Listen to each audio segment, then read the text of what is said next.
Hello ulit mga sisi love. Ayan, nandito na nga ulit kami sa pangalawang pinakagitna ng Okada. Ayan, tingnan nyo naman yung mga chandelier. Oo, ang laki. Tapos yung mga cortina ang tataas. Parang nasa ibang bansa ka ba? Ayan, pero wala sa Philippines lang tayo. Tapos ayan, tingnan nyo naman yung mga tagapagbantay. Yung mga suot nila parang nasa kaharian ka. Tapos ayan, tingnan nyo naman yung mga harang. Oh. Tapos ayun, yun doon kami galing kanina sa may kwarto na yun, no? Tapos lumabas lang kami. Yan, tapos ito siguro yung reception, yung mga pwede kang magtanong kung saan yung mga dapat mo puntahan o may pupuntahan ka man dyan sa mga hotel-hotel nila. Ayan, dyan yung siguro yung reception. Yan, yung mga pwedeng pagtanungan na bubulol. Ayan, di ba? Tignan mo, yung mga naka-red po na people out there, nakikita mo dyan, wow, English people out there. Nakapunta lang ng Okada, umi-English na. Sa bagay, yung mga teacher na kasama ko, English subject nga pala yan. O, di ba? Ayan, tapos tignan mo, yan, may mga tao nga doon. Siguro sila yung may mga kaibigan o friend na naka-stay dyan. Ayan, tapos inaantay nila.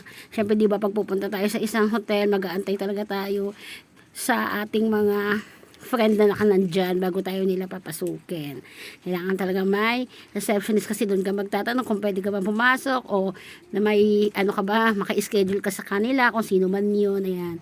Tapos ito nga yung pinaka ano niya, palabas na nga yata kami dyan, papunta na kami sa hallway niya, kasi dito pa kami sa loob, ito kasi yung loob niya, tapos yung entrance, ayan, tapos pupunta naman kami doon sa labas, maghahanap kami ng mga food, kasi yung mga food nila sa hallway yon.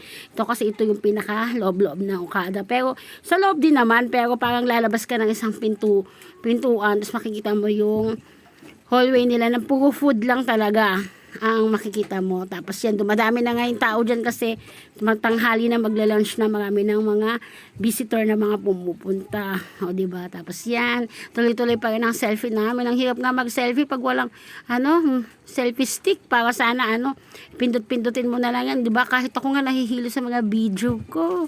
Ayan, palabas na nga kami. Tignan nyo, o diba? Ganyan ang style ng mga nila, ng mga kanilang mga mag-ano sa inyo, ang tawag doon, taga-serve o mga taga ano sa inyo, tutulong sa inyo pag pupunta kayo sa mga hotel o yan yung mga service ko ba, kumbaga sa service ko, di ko alam anong tawag kasi di ko naman, ngayon lang naman ako nakapunta sa mga ganitong mga kasosyal na mga lugar. O tingnan mo, di kotse nga, walang bus, hindi ka makakakita ng mga bus din kasi yung bus hanggang Ayala lang. Pagpapasok ka dito sa Okada, dapat may pagbubuk ka ng isang kotse o grab na mga ganyan sasakyan, pero yung iba kasi may mga sasakyan. Ayan nga ang labas, ayan yung entrance. O tapos diba nakita mo yung mga nakagayad, ayan yung mga tutulong sa iyo ng service. O diba mga tingnan mo na yung mga tao, mga pang mga Korean, American, may mga lahi bo. Kasi ito nga yung loob niya, ayan yung pinaka hallway niya. O nakikita nyo ba ako, sobrang dilaw na dilaw. O tapos ito yung mga building, ayan, papunta na nga kami ng Ayala Mall dyan, guys. Yan, ito na nga yung pupunta na kami ng Mall of Asia kasi tapos na kami mag-lunch dyan. Yan lang. See you sa Mall of Asia. Guys, see you sa mga susunod pa na video. Bye-bye!